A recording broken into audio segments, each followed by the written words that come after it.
Assalamualaikum warahmatullahi wabarakatuh. Halo teman-teman. Waalaikumsalam warahmatullahi wabarakatuh. Selamat datang di channel YouTube Real Home. Nah, pada kesempatan kali ini saya itu dapat tamu istimewa ini. Kebetulan beliau adalah CEO dan owner dari PT Amanah Tiga Bersaudara yang merupakan developer dari Royal Home. Assalamualaikum Bu. Waalaikumsalam warahmatullahi wabarakatuh. Assalamualaikum teman-teman amanah. Ya, sehat Bu. Alhamdulillah, semoga Mas Hari dan keluarga sehat nggih. Sehat Bu. Masya Allah, alhamdulillah. Gimana Mas Hari?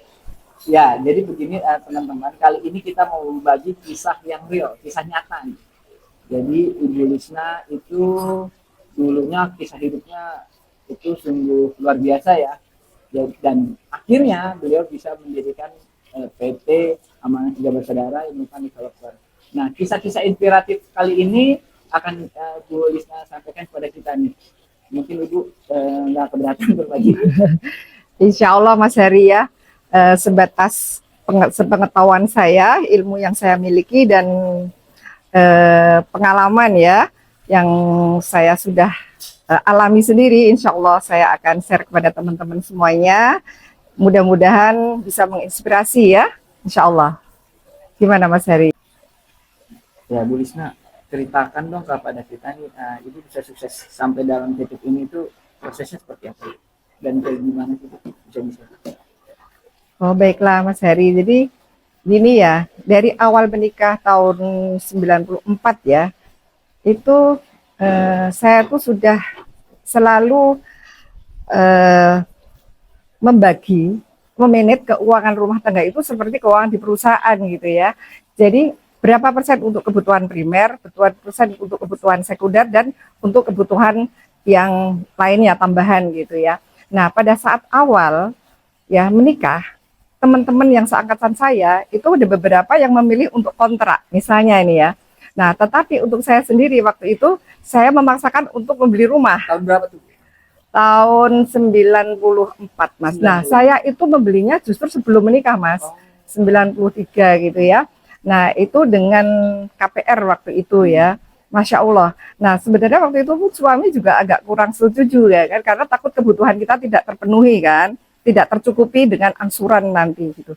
Tapi dengan Bismillah dan niat saya memang investasi tadi gitu. Jadi sebagian uang kita itu harus dikonsumsi, sebagian besar untuk, sebagian lagi untuk tabungan, dan sebagian lagi itu harus saya investasikan. Makanya itu saya memilih untuk langsung membeli sebuah rumah, walaupun waktu itu rumahnya sangat sederhana ya. Waktu itu saya mau membeli di Yasmin, Taman Yasmin, waktu itu harganya sudah kalau nggak salah 45 juta, itu tidak terbeli. Akhirnya saya membeli rumah yang sederhana dengan harga 32 juta waktu itu Mas.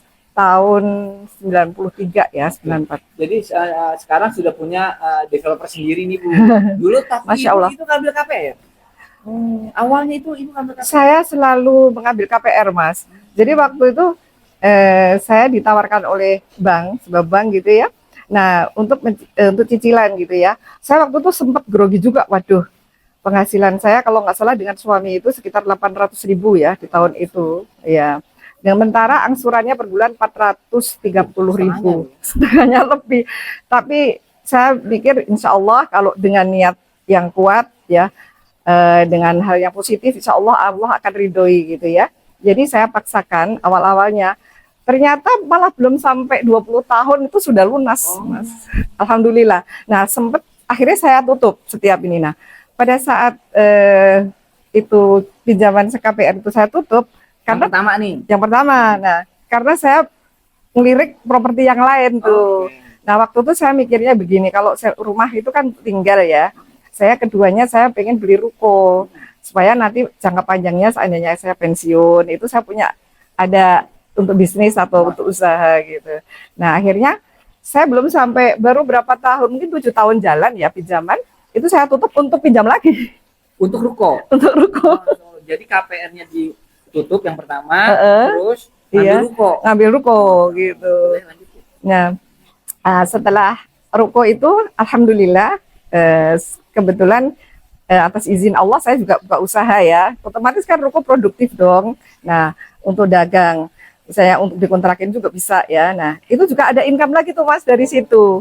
Jadi Kak jadi double-double gitu loh ya pendapatan kita. Sementara waktu itu saya juga masih kerja. Oh. Suami juga masih kerja gitu kan, anak-anak juga masih kecil.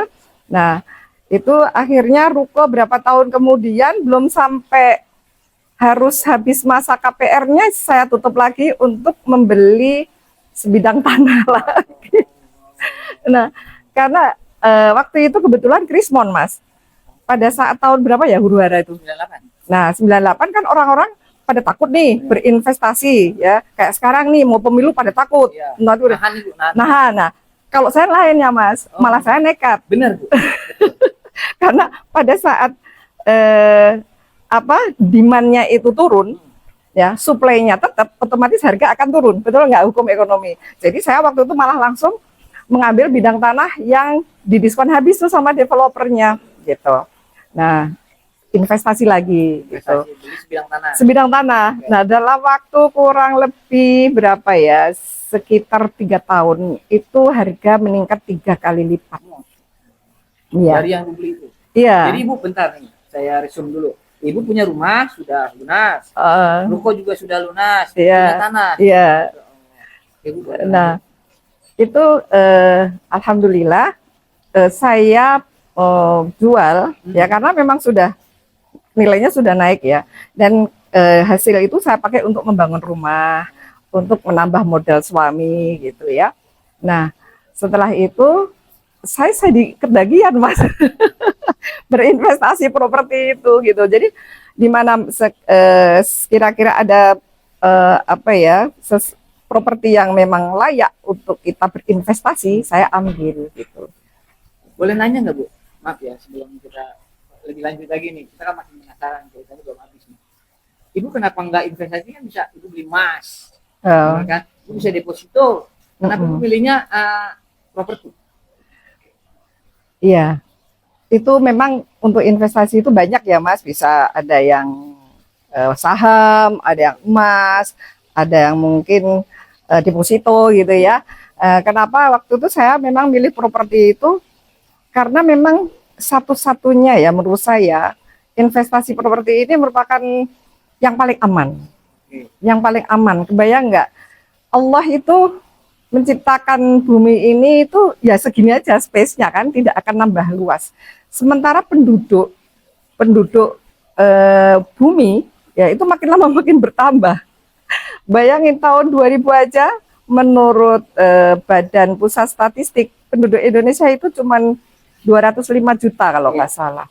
15 tahun kemudian itu udah 248 juta. Jadi udah hampir naik 25%. Iya. Nah, saya ingat tuh rumah saya yang saya cicil dengan harga cuma 32 juta, 15 tahun kemudian saya jual dengan harga 750 juta gitu. Jadi itu udah benar-benar properti itu menurut saya paling cocok. Satu itu, kedua aman ya. Ketiga, kita bisa juga properti itu mendatangkan hasil untuk kita. Misalnya kayak ruko tadi. Ruko kan bisa saya sewakan, saya terima hasil dari pasif-ikannya dapat. Apalagi kalau kita dagang sendiri gitu ya, itu masya Allah. Jadi kayak melipat-lipat gitu ya. Itu kalau properti. Kemudian caranya juga mudah, dengan uang yang belum sampai harus cash gitu ya. Itu ada. Nah itu masya Allah sekali ya. Nah bayangin Mas, nanti kalau penduduk sudah banyak, bumi ini kan akan berkurang. Jadi hukum ekonomi ya, demand supply itu aja simple. Pabrik itu pabrik tanah itu udah nggak ada pabriknya lagi Bu. Nggak ada pabriknya. Semuanya bisa didaur ulang, dibikin cuma tanah doang nggak bisa dibikin. Betul. Paling kita ke planet. Ke planet. Jadi Allah itu menciptakan ya itu. Jadi saya pikir oh benar juga ya. Jadi udahlah sebodoh-bodohnya. Kalau kita main saham kita harus pintar analisa, ya kan? Kalau pintar emas kita harus ada risiko hilang, menyimpan dan segala macam. Nah ini saya jelas sekali gitu. Yang penting kita harus tahu di mana itu kita harus berinvestasi itu Mas. Jangan sampai juga salah ketipu atau bagaimana gitu ya. Itu yang harus kita hati-hati pada saat kita berinvestasi properti. Baik. Ya, Ibu Lisna tadi cerita Ibu awalnya beli KPR di rumah. Angsurannya itu 400.000 padahal gajinya 800.000. Mm-mm. Terus ibu beli ruko, Hmm. terus ibu beli tanah, jadi udah punya 3 aset tuh. Nah, bisa jadi developer gimana tuh ceritanya? Oh iya. Kalau saya ceritain semuanya itu panjang ya Mas, tapi mungkin saya akan kasih secara garis besar aja.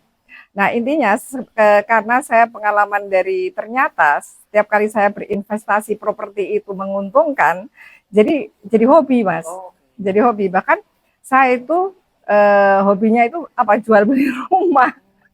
Jadi tapi harus jeli ya dalam membeli rumah dan menjualnya gitu. Biasanya kalau saya itu investasi itu harus melihat belum tentu rumah itu bagus, lokasi itu harus bagus perfect itu nggak harus.